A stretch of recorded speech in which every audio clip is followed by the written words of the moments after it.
So, for those of you guys just joining us, and for those of you listening on the podcast, I want to welcome Lisa Ekman. She spent over 20 years working inside major government agencies and national nonprofits in Washington, D.C. She's an insider, former insider. She's retired from that world now, but after a series of personal and global events, she had a massive awakening that unraveled everything she thought she knew. She now writes and speaks about how narratives shape us, how conditioning happens without us realizing it, and how to reclaim your own mind. She's also the author of the book Deprogramming Democrats, and there's like a subtitle to it too, and uneducating the elites, which I love. How I escaped the progressive cult. Welcome, Lisa. Thank you so much, Caitlin. Thank you for having me. It's a pleasure to be here. And I've been really looking forward to this conversation. So I'm really glad that it's here. Yeah, me too. Me too. I think it's super important to have conversations like this. I just want to start at I don't know where the beginning is for you, but I'm sure you know where the beginning is of like you were in Washington, you believe, and it was like the old school Democrat, old school liberalism, which is not the liberalism that we have today. That's basically progressivism. It's kind of done like a bait and switch type thing that I've seen from the outside looking in. So wherever you would like to start to share where it started for you. Sure. Yeah. I think sometimes it's often helpful to give a little bit of my background. Yeah.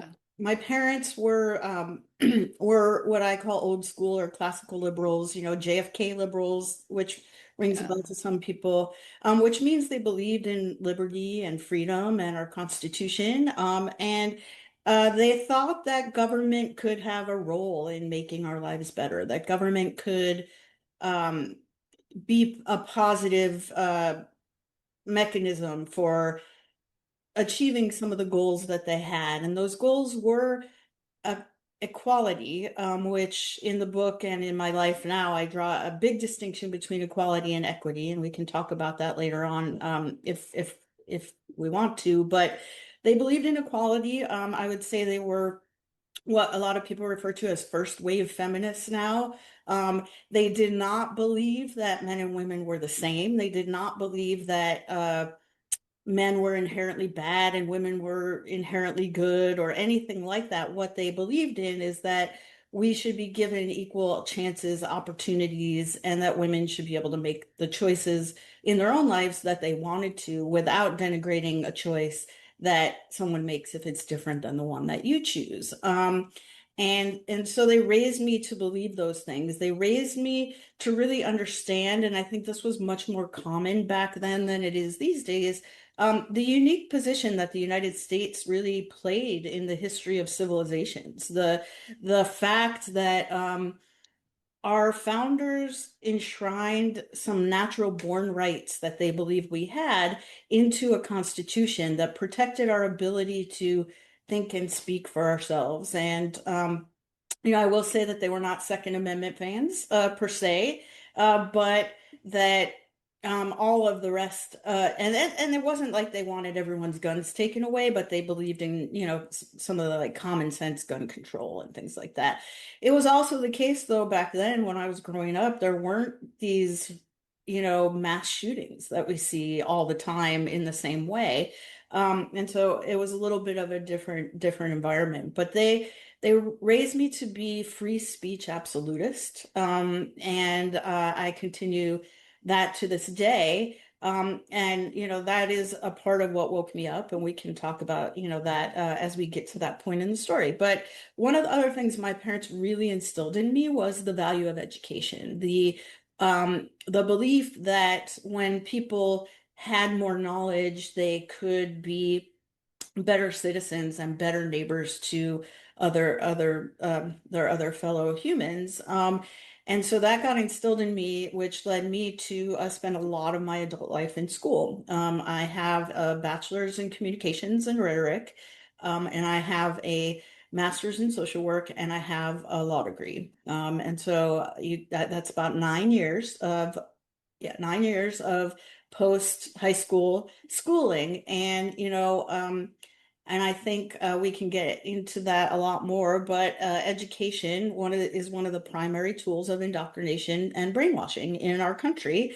And it's gotten so much worse over time. And I talk about that in the book as the evolution of the progressive cult, is what I call it. And how did we get from a place where in 1976, when I was a young girl, and we celebrated the bicentennial of our country, everybody, didn't matter who you voted for. And in fact, back then you usually didn't know who anyone voted for because politics wasn't what it is today due to a variety of factors, which we can also talk about. But everybody was outside waving a flag, celebrating, the momentous occasion of this fledgling democracy, or constitutional republic, as I prefer to call it, and the rights that people had and all the progress, quote unquote, we were making. But it was everybody was out waving the flag. Everybody, believed in the beauty of the American experiment. And like I said, my parents voted for Jimmy Carter, but they didn't hate their neighbor if they didn't. And I think that the people on the left used to be very inclusive, and it was a big tent. It used to be working class people. It used to be people of color. It used to be people who were educated. It was people, anyone was welcome as long as you did feel like uh, you would be inclusive. We could agree to disagree as long as you felt like government could be part of the solution. I think that was really what bound a lot of people back then on the left together. But there was definitely a much different feeling back then. And so I actually ended up in social work school at the end of the 1990s. And I was. In social work school, and I got recruited for a program. What I found out at social work school, I guess I should say first, is that I had a very challenging time doing direct practice social work. And the reason for that was that I found it hard to keep my own mental health and my own emotional balance with some of the clients, taking on some of the clients' emotions. And I would either leave work in the placement that I had while I was in my first year of school, crying my eyes out, or completely emotionally numb. And there was nothing in between. I either had to not feel at all or just be so overwhelmed. So I decided I wanted to do something that would help people in a similar way, but also help social workers, help people who help people. Um, and I got nominated for a program called the Presidential Management Internship Program at the time, and it's now the Presidential Management Fellowship Program. It is a program designed to draw people with graduate level education into federal service. It was created by Jimmy Carter, and it was meant to kind of train the managers for the federal government. So anyway, I got nominated for that program. They asked me, would you move for a good job? And I said, where and how good a job kind of thing.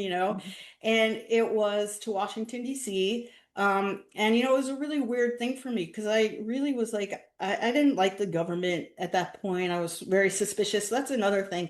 Old school liberals were really suspicious of the government. They were really suspicious of intelligence agencies and the military and things like that. And so I was kind of like, I don't think I want to work for the man. That's kind of how I looked at it. And that's in fact what I did do. And I accepted a position working at the Social Security Administration directly for an appointee of Bill Clinton. So not the commissioner, but one level down, but directly appointed by the president at the very tail end of the Clinton administration. And I spent the next 20 years working in Washington, D.C., in a variety of capacities. As part of that program, I got detailed to the Senate a couple of times, and I worked for a couple of different Democratic senators. And my main focus was on disability policy. So I was trying to make federal law and policies more supportive of people with disabilities. So I worked with and on behalf of people with disabilities. And I at one point worked for Senator Ted Kennedy, someone most people probably have heard of, and then continued to do that work. I also went to law school during that time. I decided I should have a law degree if I'm trying to write laws and help on regulations that will then need to be interpreted by a court to make sure I understood what it was I was actually writing and helping to get written into law. And throughout that time, I also worked for a number of government contractors, implementing government programs, as well as then several national nonprofits. And at the very tail end of my career, I also helped administer a small political action committee. The nonprofit I worked for was a membership association, and they also had a political action committee so that the members only of that association could donate to it, and then we could donate to candidates. So I also got to see kind of how the money side works, which is a whole different side of DC, which we can get into, and I think is way too much of a side of DC these days. And how that really worked. And so over the time that I was there, DC changed a lot. When I was first in Washington, um, there was a lot of respect and camaraderie. It didn't, again, politics didn't, it wasn't so much a part of our identity as it is now in any way. And, members of the Senate, senators, would have lots of friendships with people across the aisle. They would have dinner together all the time. One of the senators I worked for was in an a cappella singing group, with a bipartisan a cappella singing group that would go around and sing at events and things like that. And it was just a very different idea. And I really felt when I worked there, like these are people who are committed to making our country better, and they want to have good faith conversations about real solutions to the problems that Americans face, and are open to compromising, knowing that you're not going to get everything you want, but we're incrementally making things better. And maybe I'll get a little bit in this area and they'll get a little bit in that area. We'll walk away from the table and all feel like we have done something that's good. And slowly over time, while I was there, I saw that change. I saw that kind of starting to disappear. I started hearing more things like, well, the optics on that are going to be really bad at election time. Or I think, you have kind of a good idea there, but I know it's not going to play well with the donors, those kind of things that then began to change the nature of our conversations. Also, what was happening at that time is that you started to see identity politics really come into play, and people began to divide themselves into groups by their identity. And politics started to become much more integral to people's lives and personalities. And then what you had was 9/11 happen, which we all united and then very quickly divided again, I would say. And you saw a big growth in the power of the state versus the people. And this was bipartisan in the beginning when the Patriot Act passed. Um, and then you saw social media come out, and you saw Facebook arrive in around 2006.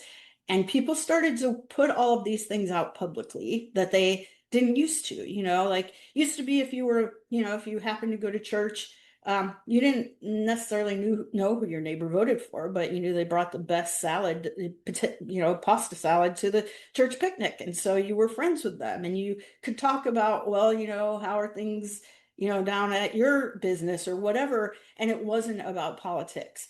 I think social media changed that in a very, very negative way, where everybody puts everything out into the public, and then is encouraged by their social media and media bubbles to judge others who don't fit into the same identity groups that they do.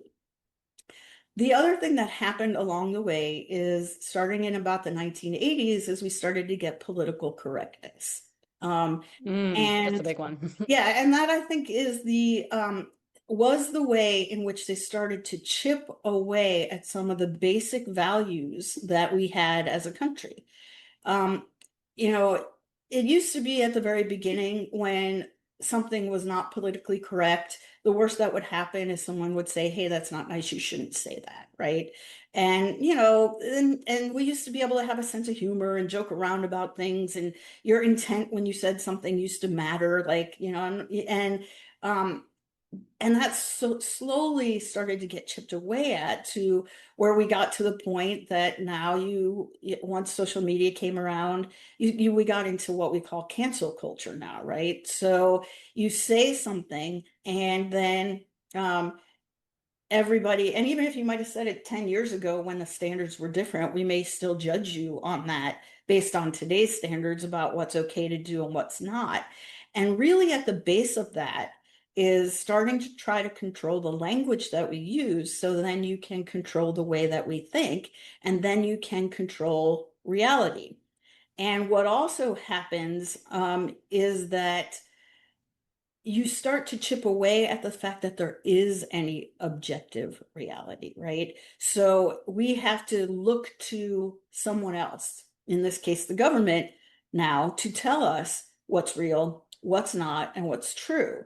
And this is a very Orwellian brain control technique that, and it is designed to divide us, and divide and conquer, along with fear, are two of the oldest and most successful control techniques. And I think we could see that happening to people on the left. And I could see that, but I was in it. I could see it a little bit, but I was so in it that I sort of went along with it, up until around, I guess, sort of the end of the second Obama administration, when I really started to see the ideas of things like um, putting pronouns in your email signature, and at at that time I was 100% what you would consider an ally to the trans community. But I just didn't quite get it. I didn't quite get why we were doing that. And um, I 100% support every adult's right to make any choices they want about their body, who they love, um, who they want to be. Where it started to get problematic for me is when you start telling me what I can think or say, what has to be real, and you want to punish people for Yeah. wrong think or wrong speech kind of thing. And so that was starting to bounce around in my head a little bit about what is this all really about? This is a really, really small percentage of the population. We used to think it was a mental illness, if you had this, and now all of a sudden, just like with many things which I'm not sure are healthy for us, we are glorifying them and pushing people to accept things that, like, it used to be when I was a kid, if someone who was an adult who was not related to a child was talking to them about anything of a sexual nature, they would be at the police station, and we would be having a conversation about whether, they were violating the law when it comes to children. And now we are being pushed into a very, very different place. And what is this about?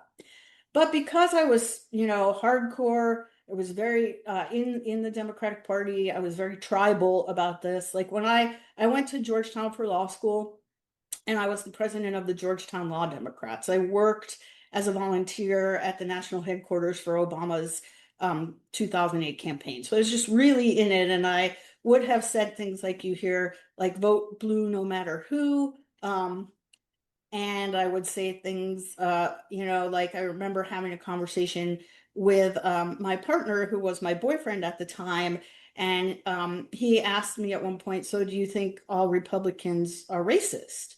And really, without missing a beat, I said, well, I think you'd kind of have to be at least a little if you're going to vote for them, because I was so brainwashed to believe that Republicans are the ones who are um, they discriminate. They are the ones that are, they are racist, and their policies are racist. So if you vote for those, you must be racist. And so I was really, really in that mindset. I think the first thing that really started to break the dam for me on the flood of truth, or the dam that was holding back the flood of truth from me, was my mom and dad both got very ill. And my dad passed in 2014, and my mom died in 2016. My dad had a surgery on his back that had just catastrophic complications, and he ended up functionally quadriplegic with adrenal failure. And yeah, he needed help with everything. And my mom became his primary caregiver, and she already had multiple sclerosis at the time. And so this was extremely stressful, very hard. My dad, we were told, he's not probably going to make it very long, but he lived 5.5 years, and he experienced a lot of great things in that time. He became an artist, which you had never been, but it was really hard. It was a struggle for every breath, a struggle for every movement. And in the process of taking care of him, my mom got diagnosed with stage 4 of an extremely aggressive cancer. And she was told, get your affairs in order. You may have only a few months to live, by the doctor. And so she came to me and she said, Lisa, I'm, I want to do conventional treatment, but I want to live. So is there anything else I can do? So I said, yep. All right. First thing, you don't do any research because it's just going to demoralize you and make you feel like, because for her age, at the stage she was at, it had a 4% 5-year survival rate, this cancer. And I said, just, don't let me do it. This is what I do. I do health research. I work with these agencies. Let me dig in. So I found some amazing books, and we got her to a naturopath. We changed everything she ate. We changed all her products. We got her just working a lot on her stress reaction. We did guided meditation, focused breathing, all these things, right? And she had surgery, and then she started a round of 6 chemo treatments. Well, they did a bunch of testing after treatment 3, and she was cancer free. Clean scans, no tumor marker, nothing. And her doctor was astounded. How could that possibly have happened? I've never seen it. But there was one thing that was concerning in her test results. Her kidney function was suppressed. And as a result of the chemo, which is very toxic on the kidneys. So she had 2 years completely cancer-free, Caitlin, and she got to do amazing things. A little growth came back at her original site, and her doctor said, let's get you back on chemo, and one treatment fried her kidneys, and she died a month later. So sad. Yes. Chemo kills more people than cancer. I've always thought that. It's just crazy. Like it kills everything. It kills, really just poisons the body in hopes that it survives, but it kills the cancer in the process. Yeah, which I learned a lot from what I read. I mean, basically, in the books that I, found, which I'd be happy to put in the chat or you can share with people later. I could share them now if you wanted, but their contention was that people die from chemo poisoning and malnutrition, essentially, because once you take the chemo, you can't eat, a lot of times. And then the doctors will tell you, just eat whatever you want. It doesn't matter. Just get some calories in there, which is also really not true because your body needs certain things. But so so I had to kind of pigeonhole all that new knowledge though, because it raised a lot of questions to me, right? About what are these regulatory agencies actually doing that are supposed to be in charge of our health? You mentioned chemo is poison. Well, chemotherapy has terrible outcomes if you actually look at data. But it's a multi-billion-dollar industry, and doctors make a lot of money off of chemotherapy, but it hasn't actually improved outcomes for like 50 years. It hasn't really changed. So what are we actually doing? And then, things I learned about nutrition kind of made me say, I've never really thought the food pyramid made a lot of sense, but it's sort of inverted. And a lot of the health advice we get from our government seems really more, to try to prop up industries as opposed to give us good health. And, it led me to ask a lot of questions about, well, and it led me to start calling our healthcare system our sick care system, because it really isn't about keeping people healthy. It's about treating symptoms once someone gets sick.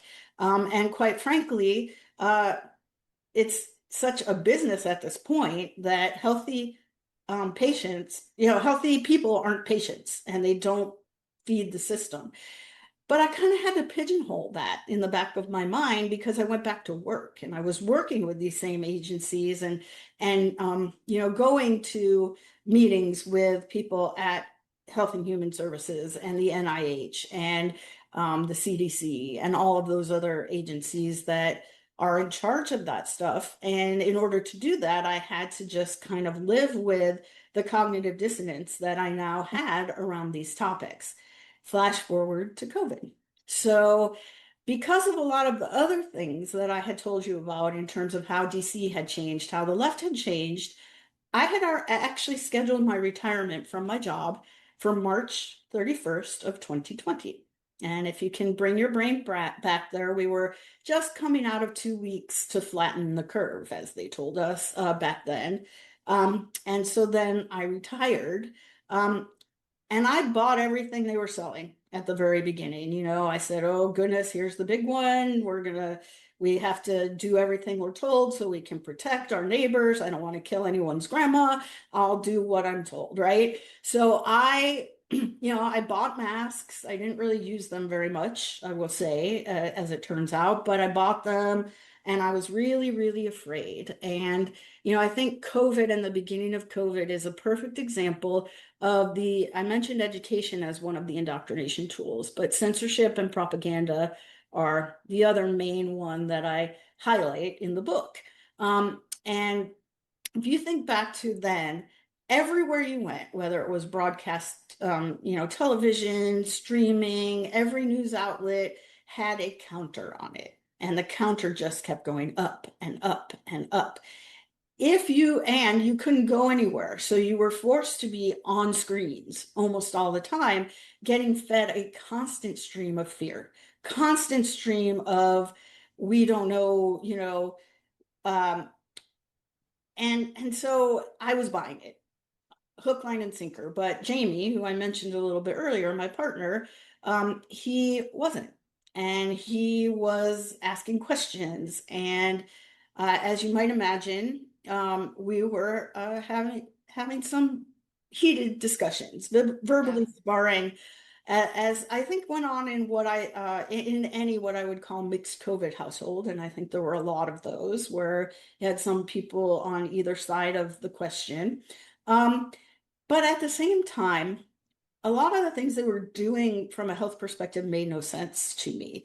So, for example, a lot of people don't really remember this, but in the very beginning of COVID, you were not supposed to leave your house, right? Unless you were an essential worker, not even to go into your own yard. You were supposed to stay inside. And, one of the first things I learned with my mom, and we tried to get her outside as often as possible for two reasons. One, sun. Sunlight is the best source of vitamin D, and vitamin D is one of the most important things that you can have. And almost everyone, like I think 3/4 of the people in the United States are vitamin D deficient. Um, and that's when you're using the government numbers, which are, in my opinion, and in many natural health practitioners' opinions, way too low. You need much more vitamin D to be robust and thrive. So don't get any vitamin D, and also don't get any fresh air. You're breathing recirculated air that they were telling us. Remember, even if you were getting delivery of your groceries, like wipe the outside of the bag with chlorine. Well, do you know what the symptoms are from chlorine inhalation? Um, Sore throat, bad breathing. I mean, just all these things did not make any sense to me. And then, they said, okay, for the first time ever, healthy people need to mask up. All right. And so then what do? I go look for the data. Well, where's the data on this? And it's not there. And so these were raising some really big questions in my head. And so that was going on. And then the censorship started. So I had started following a lot of natural, health practitioners when I did the research for my mom, and they were all getting censored. One of them that I loved was he was included in what they called the disinformation dozen, and they went after him and they shut him down. And they, like many people, he managed to get through it, but this was raising big questions. And one day I was having a particularly spirited conversation with Jamie, and he asked me a question, Caitlin. And that question was, or I said something to him. I said, Jamie, I just can't believe it. I can't believe the people that I've worked with all these years, that I've, these agencies and the people would do this to us without the data and the evidence. I can't believe it. And he said, Lisa, if they'll poison our water, what won't they do? And my brain just went, because I already believed, I knew that fluoride is not good for us. I knew that all the chemicals they use to process the water, not good for us. I knew that in most of our municipal water systems there are pharmaceuticals, traces of pharmaceuticals because of your neighbor taking them. And so my brain literally stopped, and what it did was that cognitive dissonance that I mentioned, that I was holding, that I had to hold because of the fact that I had been so indoctrinated to believe what an expert told me, right? To believe, to not question authority, because that's what school does. It could do the opposite, but it does. Don't question teacher, because if you do, you're going to get in trouble, get a bad grade, not going to, get your honors or your awards. Um, I held these two ideas together, and the cognitive dissonance was just too much. And then he did something that most people who were sort of independent thinkers, and in this case, a lot of them happen to be on the right, politically, were saying, do your own research, Lisa, prove me wrong, show me where I'm wrong. And I think I might have screamed it at him. Fine, I will. And then my life has never been the same, never been the same, because I, as they say, went down rabbit hole after rabbit hole, and I allowed myself to ask questions, to not just take at face value what I was being told, and then to also listen to people who I otherwise might have dismissed because they lacked the credentials, they lacked the education that I was conditioned to believe meant you knew what you were talking about. And quite sadly, I can now say that it often, in fact, does not. It just means you're parroting what someone else who has the education and credentials said, without actually looking at the data yourself, without actually asking critical questions. And by critical, I mean, in the positive sense of using your own mind to say, hey, that doesn't seem to make a lot of sense. So, and it took a lot of time, uh, for me to sort of put myself back together after this. I will say that as I first started to do all this questioning, I actually thought I was going crazy. I thought I was maybe having a psychotic break. I'm like, and I'll share this story.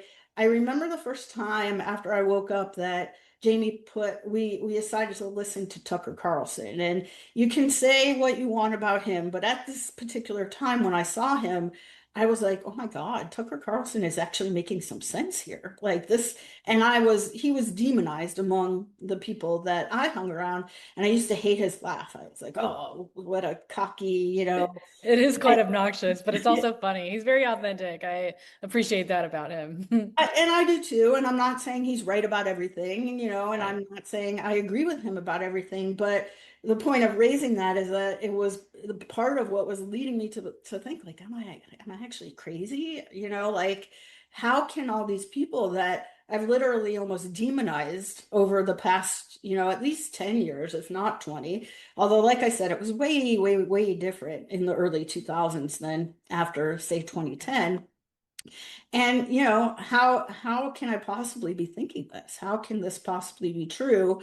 And then my entire identity was destroyed, and everything I believed wasn't true, wasn't real.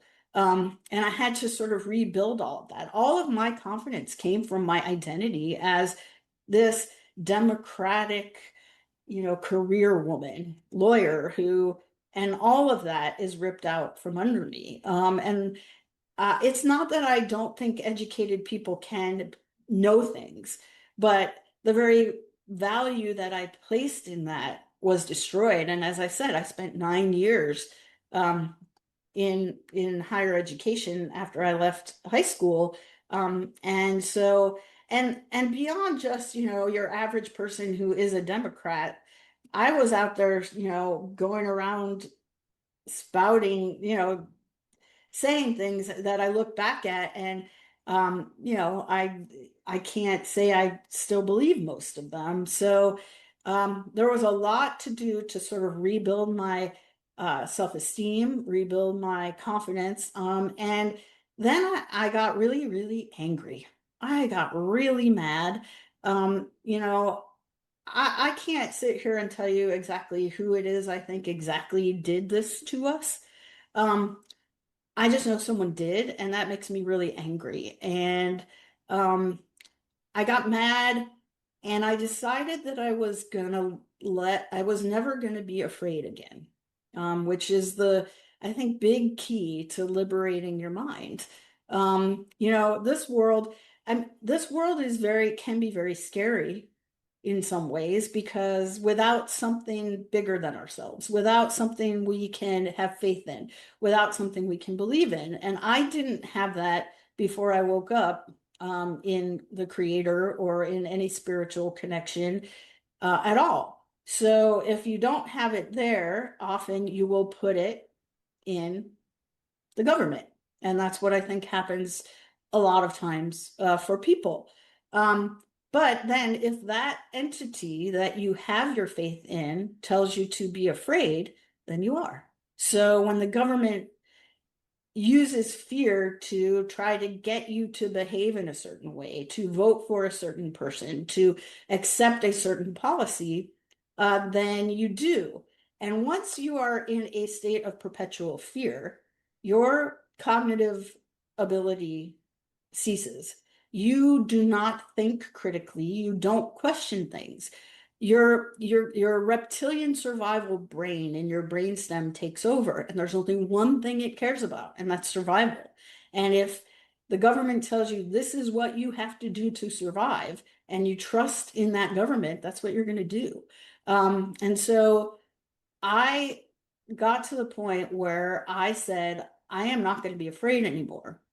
You're not going to keep me afraid. And I also saw that we're getting really, really close to losing those fundamental rights that I talked about. When you have a government that is trying to start a disinformation bureau, essentially, to control what people can say and cannot say. If you cannot say what you want to say because the government tells you it's not true, that means you can't say it. Have crossed the line into a place where you are no longer free to think freely either. And when you combine that with technology, it brings to mind movies like The Minority Report, where they begin trying to get you in trouble for things you haven't done yet because they can predict your behavior based on your language. And that's a really, really scary place to be. So I decided that I would share my story in the hopes that it could help other people wake up, or help other people who have already woken up, to understand what happened, and to know that you didn't lose your mind, you're reclaiming it. And it can be scary and really hard when it first happens, but it's worth it. And that our freedom is worth fighting for. Yeah, round of applause for that. I totally agree. I think a lot of us identify with that, having to rebuild our self-esteem, and many of us also deconstructed from a religious institution, which I'm sure you've seen is in bed with government these days. And you mentioned briefly about how corporations and money has increased in its influence in the government over the last decades.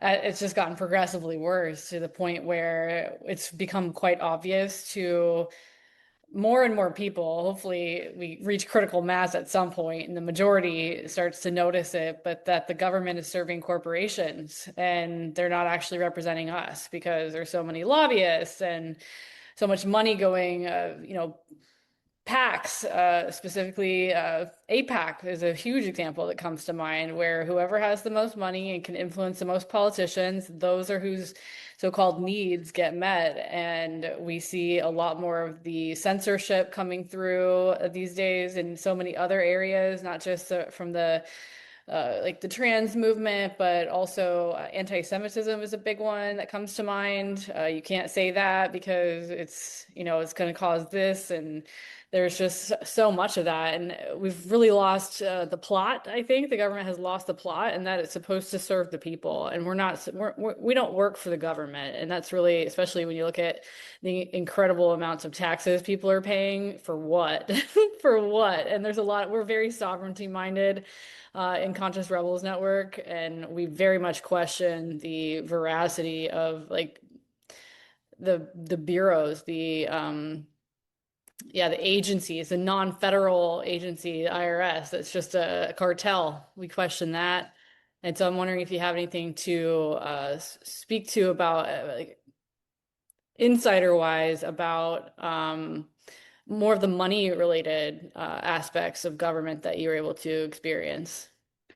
Yeah, sure. I mean, I think you hit the nail on the head. I mean, I always mention this because I'm not sure people really understand the scope of it. But in 2024, $4.5 billion were spent on lobbying. That does not include any of the election money. And that doesn't include some of the dark money, which I'll explain what that actually means too. So that is fully disclosed lobbying money paid by corporations in general, corporations, industries to achieve their goals.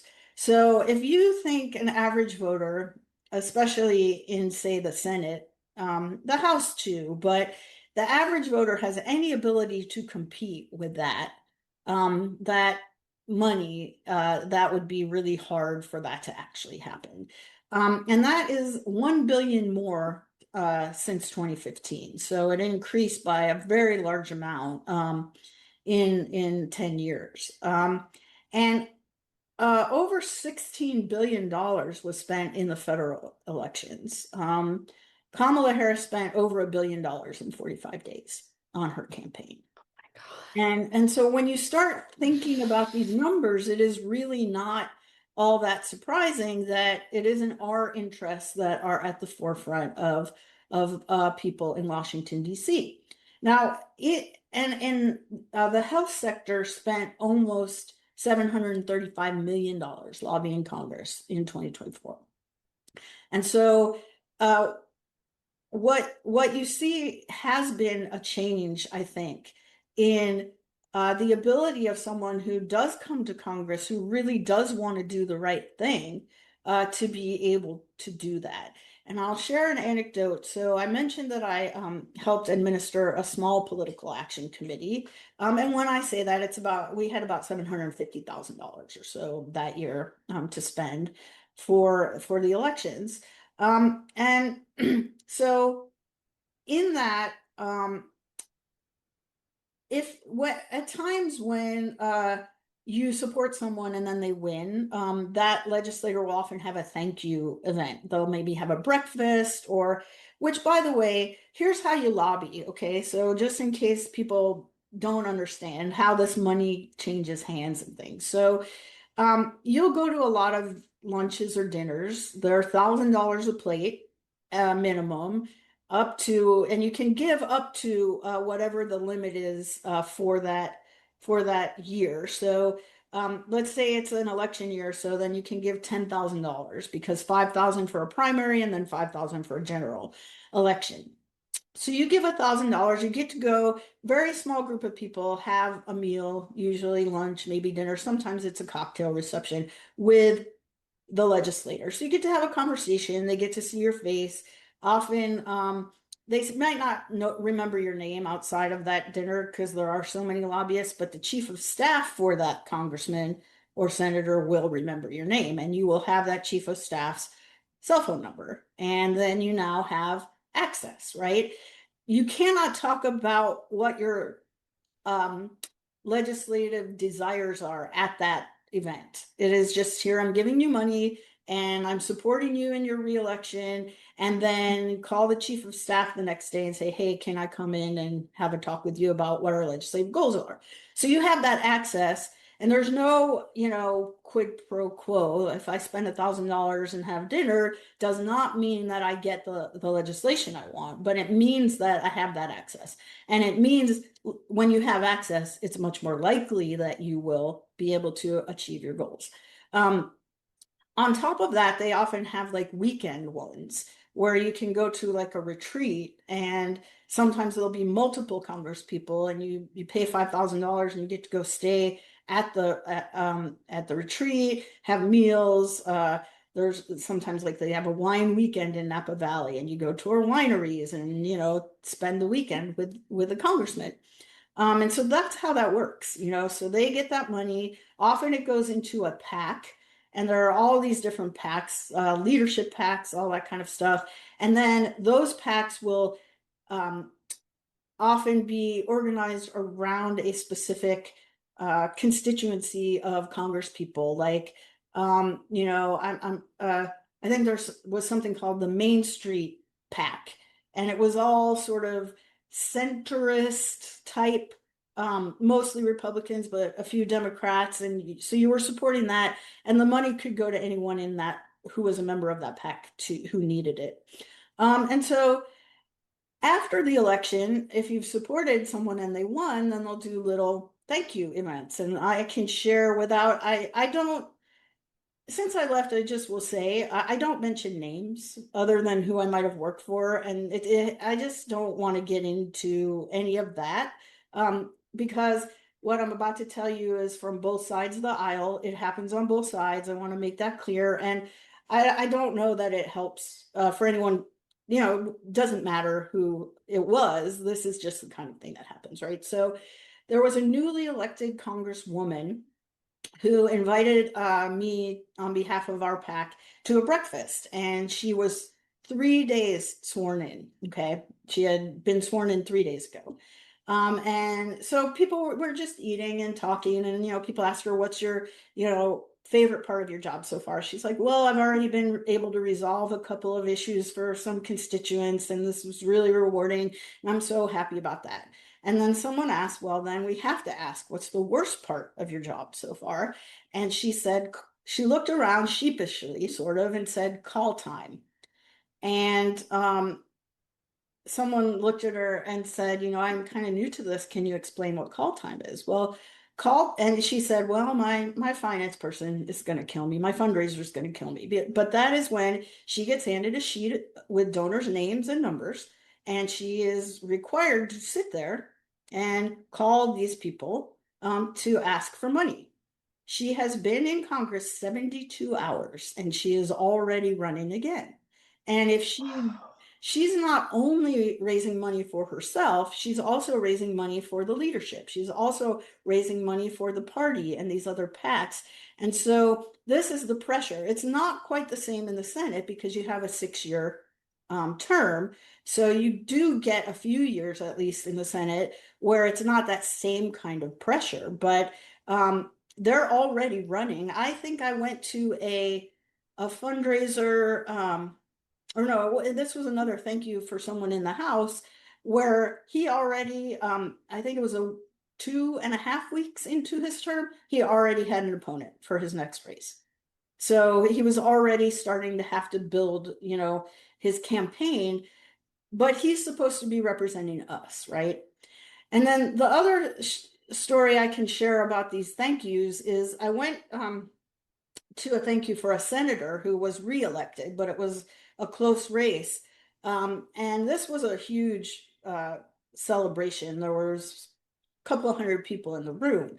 And the senator said, he's like, thank you so much. I wanted to bring you all in here. I wanted you all to know that you're my people. You're my people.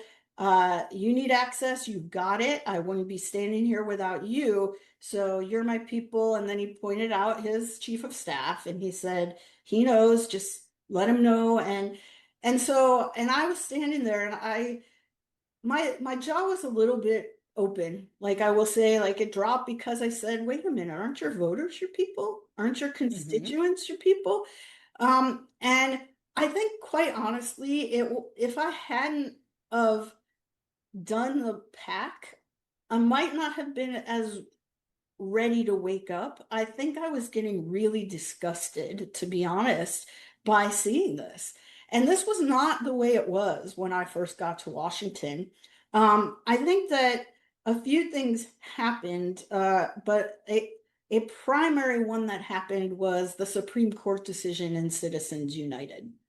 And I can talk a little bit about that just so that everyone understands what it was. The Supreme Court has for a long time done two things. They've equated um, corporations as people. They've given corporations rights that were meant for us as sovereign people in under our Constitution.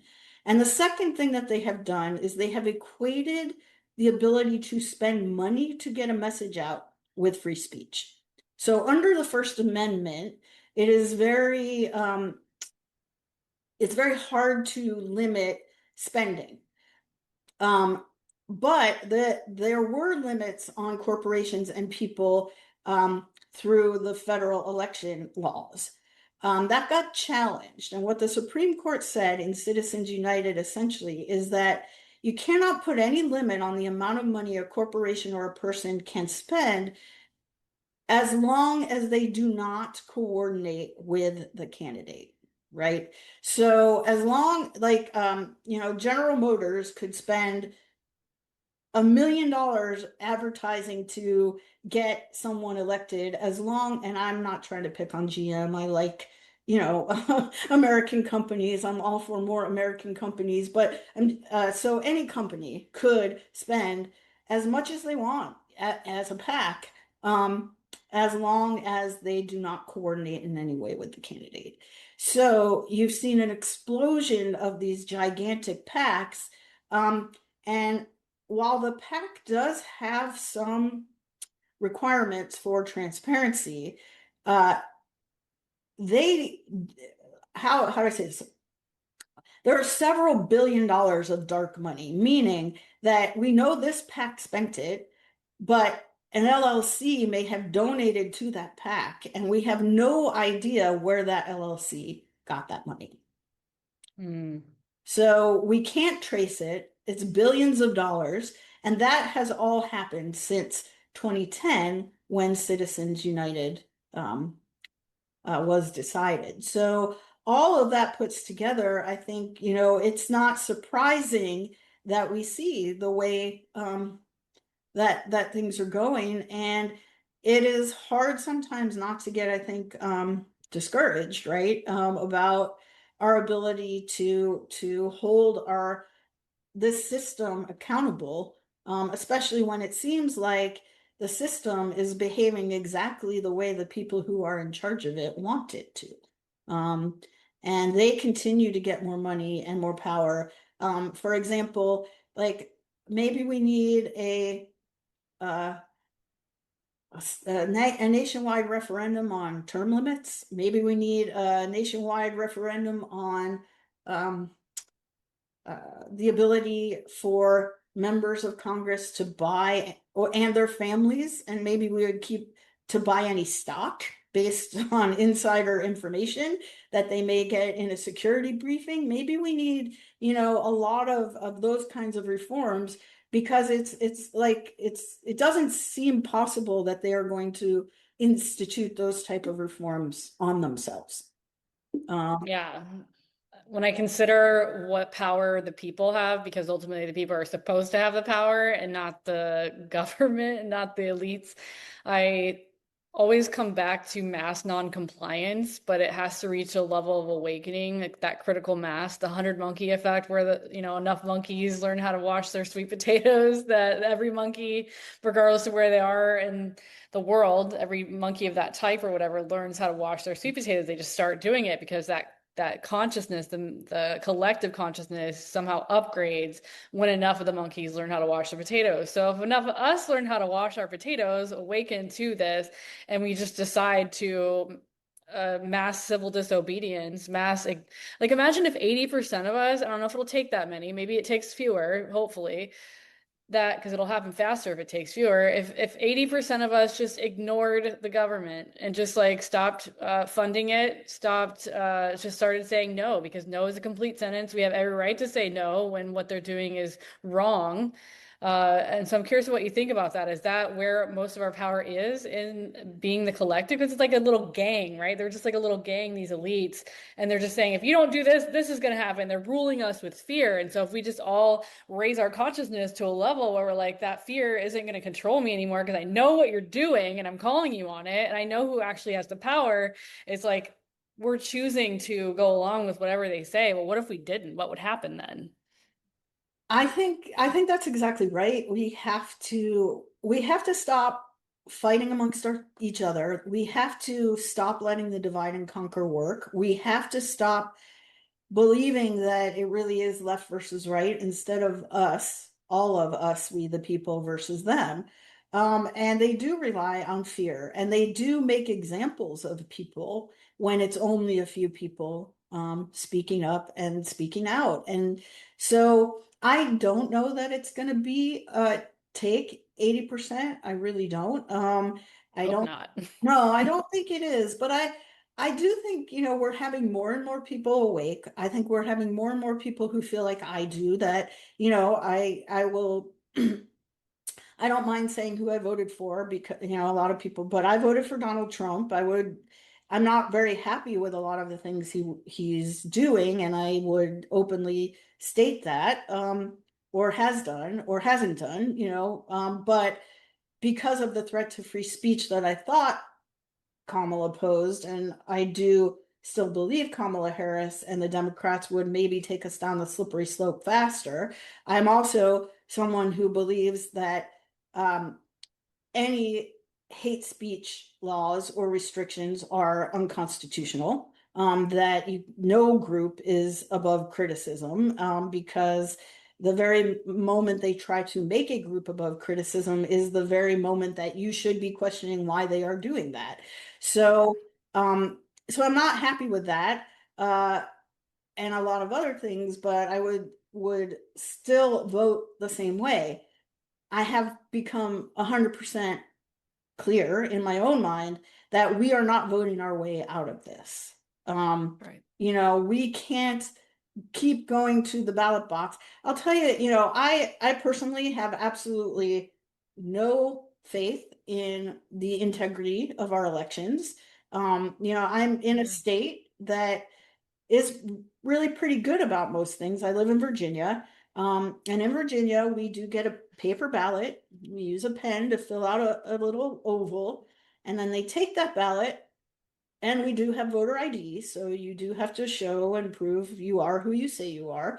Um, but then I take that ballot and I put it in the machine, and it goes ding, and a green light comes on, and I cannot see who I voted for.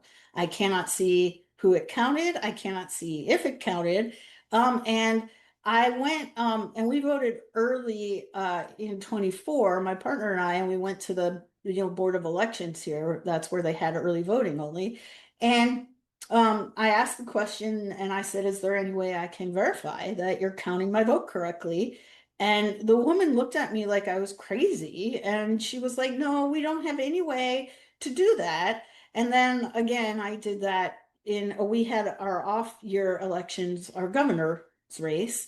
Um, and it was not close. And I think it should have been way closer than it was. Although I just think a lot of people didn't show up. They all often don't show up. But again, I asked the same question, and the answer was no. There's no way for you to verify that the little oval that you just filled out was how it actually got counted. So, sadly, I think, and then you just have to look at what happened to Bernie Sanders. You look at what happened to Robert F. Kennedy Jr. You look at what happened with Kamala being selected. And I'm only picking on the Democrats right now because it's a lot less clear to me how if how the Republicans may control who gets selected on that side.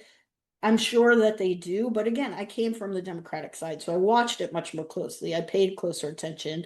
Um, and so like you said that they're like a gang. I've jokingly said before, I'm not sure the government actually beat the mafia. I think the government became the mafia. I mean, and Totally agree. yeah. I totally agree. So, and the FBI is their enforcers, and so I think part of it for me always goes back to uh as many flaws as you can think of our founding fathers, they had them, but they had a really smart idea. And that idea was to keep power as close to the people as possible. And we have done a lot of things, including, I would say, some really expansive, uh, some really damaging Supreme Court decisions that expanded federal power immensely, that have led us to the situation that we're in. And for me, a demand to going back to true federalism, a demand that the 10th Amendment be interpreted to actually mean something and mean what it said.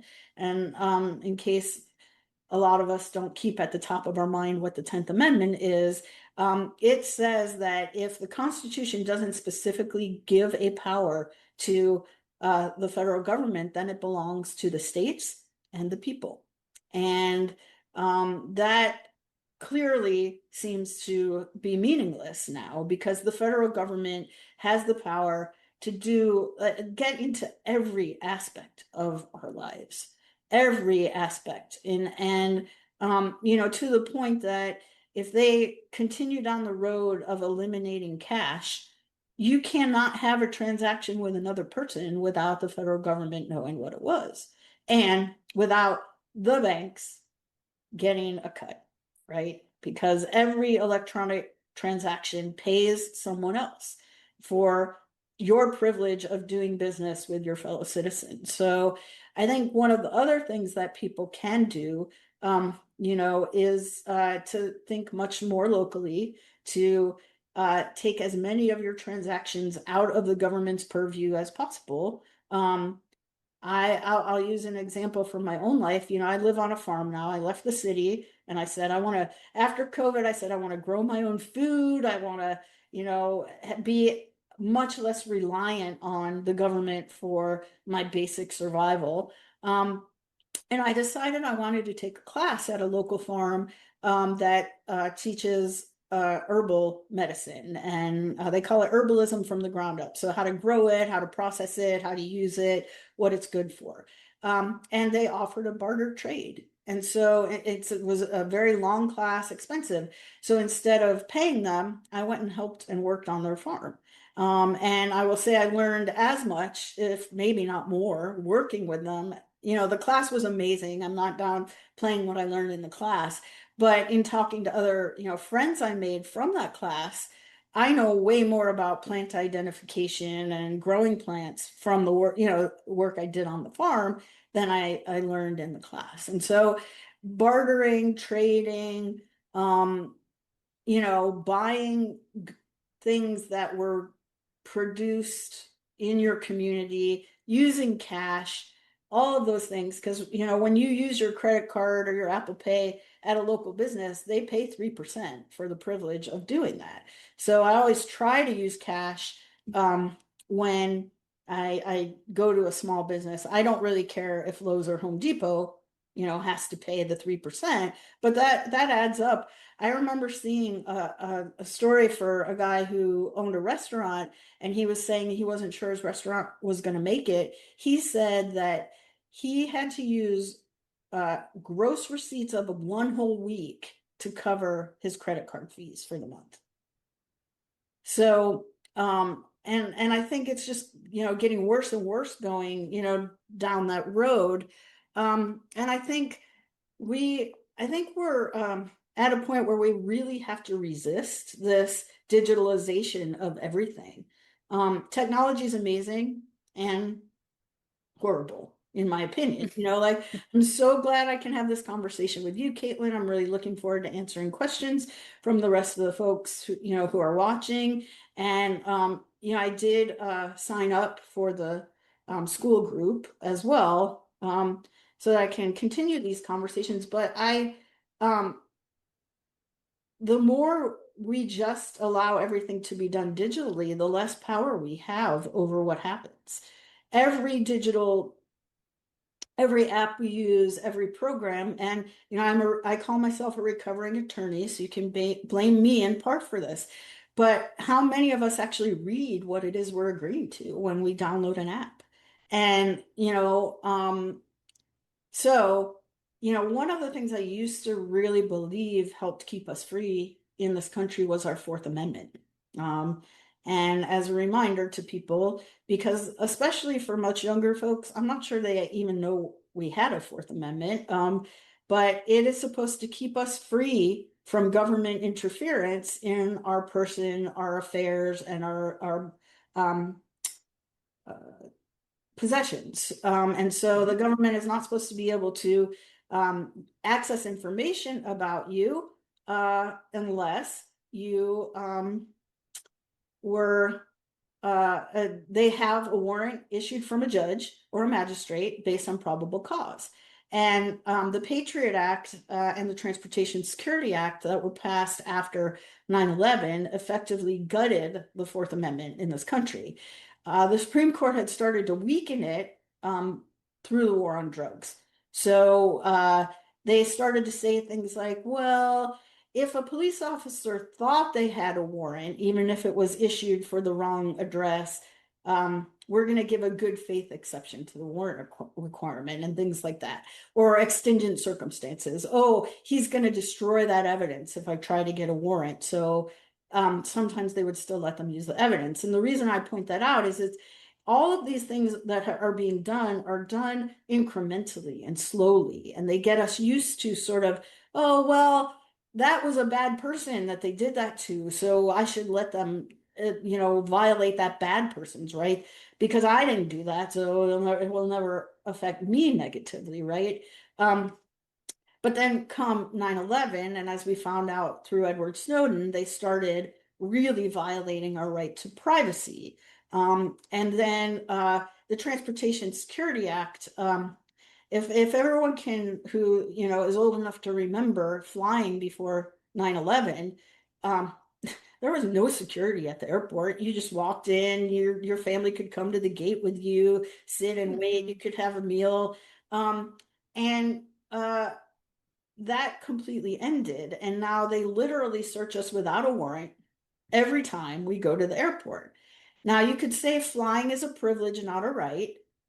Okay. And however, the Supreme Court has been pretty clear that many of our rights that are contained in the First Amendment, our right to associate, our right to assemble, rely on our ability to travel freely. And so I would argue that your right to fly is part of that right to travel freely. And we just gave it up. And you know why? Because we were so afraid. And that it gets back to what we were talking about before. After 9/11, everyone was so afraid. America had never really, since Pearl Harbor, had never really been hit on its own soil per se. We had a few small things, and I don't want to say small in a way that minimizes the victims, but the Oklahoma City bombing, there was another World Trade Center thing that happened. But what they did is they took an event that many of us do all the time, get on a plane, right? And where we feel completely out of control, right? You're on this plane, you're trusting your life to these people who are in the cockpit, and they showed us that it's not safe anymore. And um, and then we allowed them to really gut our rights. And now with the advent of social media and this culture that we have now of I'm going to display everything to everybody, there's really, I think, a change in the value that people place on privacy.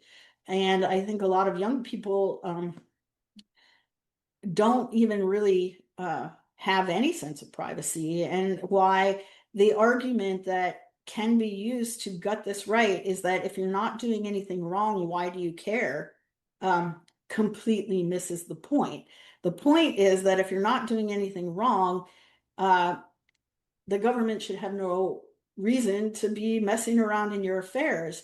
And the very thing that we need to protect is our right to speak up when the government is doing what it's doing now and not representing us and stealing our money and doing horrible things in our name with the money that they take from us. Is to protect you, to allow you to speak up when that is legal activity that you are participating in. Otherwise, what we're going to see here is what we're seeing in the UK, unfortunately, and that is like 12,000 arrests for social media posts and posting opinions in the last year. So I think That's insane. 12,000 people. it is, and I think I send a big shout out to those people in the UK who are continuing to speak up despite that. And I think we are not quite there. We've had a few people who have been arrested for memes and things like that. And when they work their way through the courts, I mean, someone's life is still already potentially ruined, but even though they may end up being found not guilty ultimately, or, some people have had to actually serve some jail time here. But I send, a lot of, prayer and strength over to the folks in the UK because keep speaking up. If they shut you up, they win. And that's the whole point of so much of this fear and based control strategy. And they were trying to do it here too. I mean, if you remember, they were talking about how, um, right-wing patriots are terrorists, just trying to label it that way. And I think that part of what has happened is that there has been a purposeful undermining of faith in our institutions.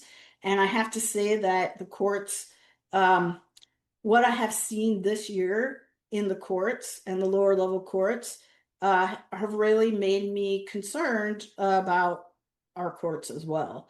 The Supreme Court has been pretty good, I think, and the makeup of this court gives me some optimism that they will continue to make the right decisions when it comes to these fundamental rights, such as our gun rights. The Second Amendment is extremely important, I think, uh, and the reason why we still have a First Amendment, even if they have really gutted our Fourth Amendment. But and I think they'll be pretty good on the First Amendment too. But the challenge is that it takes time, right, in order to get to the Supreme Court.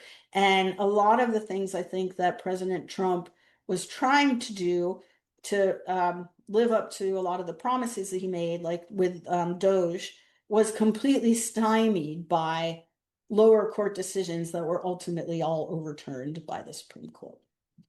So Yeah, I think his hands are tied in ways that we're not privy to knowing about because there's just so much going on as you've experienced in your 20 years in the swamp, so to speak, of we only see what they want us to see. And talking about voting, I always come back to if it worked, they wouldn't let us do it. They give us this illusion of choice, they give us this illusion of power, they give us the illusion that they care about our well-being. But if you look at, I mean, talking about the different authorities that they prop up as experts and how they've trained us through education and even through religion to defer to these authorities as these guys have the answers and you don't, like not to trust your own intuition, not to trust your eyes, not to trust your body. It's if the authorities tell you that you need to take this pill to fix your brain, you got to do it, or to fix your liver, you got to do it. Not understanding, they don't teach us about how if your body doesn't have what it needs to function, it's not going to function properly, or if there's something in your body or your brain that's not supposed to be there, that's also not going to function properly. And it's like, that's such simple logic, but I went over 30 years. I'm 38 now, but it took me to like age 30 to really understand. I started experiencing a lot of mental health issues. People kept telling me that it was like a mental illness that was dormant for a lot of women until their 30s, and I'm going to have to live with it for the rest of my life. And I knew that there's something wrong with that, but they just they train you to think that, but there's always something in me that was just like, all of this is BS. Even as I was in school, in high school, I was like, I was a straight A student, valedictorian, like whole nine yards. But in the back of my mind, I'm like, all of this is bullshit. Like, I'm not going to use any of this in my life. And sure enough, the only thing I've used is figuring out how much flooring to order when I need to tile a room or something, and that was just basic math from like eighth grade or seventh grade or something. And so just having the school of hard knocks, I think everybody in this room would agree, is like the school of hard knocks, the school of experience. And it's so downplayed. Even my Instagram videos, if you look through the comments, at least once a week or so, probably more than that, I get somebody who's like, well, what authority do you have to speak about this? And I'm like, pure experience, having gone through the ringer of all these health issues and spiritual awakening, and understanding that it is not, you don't necessarily have to know the exact truth. Like you were saying, Lisa, like you're not sure who's doing it to us. You just know that it's happening. I come back to this. I don't know what the truth is, but I also know that what they're telling us isn't it. Like, and that's like such a huge seed for awakening for a lot of people, is just realizing like, I don't know what's actually the truth, but I know that what they've been telling me and what I've been being taught my whole life isn't true. And that's just a major first step for a lot of people, is realizing like, whoa, we've been lied to. And I want to thank you. I want to move into our Q&A portion. So I want to wrap up our public facing podcast episode here, and just thank you so much for being here. And if you're new to the podcast, or if you're not part of Conscious Rebels Network, there's exclusive access to our podcast guests live. We have a live audience as we're recording this, and as soon as we wrap up here, we're going to go into a lively chit chat with the members of Conscious Rebels Network. So join consciousrebelsnetwork.com. Right now it's only $111 per year, and you get an unbelievable amount of value for that.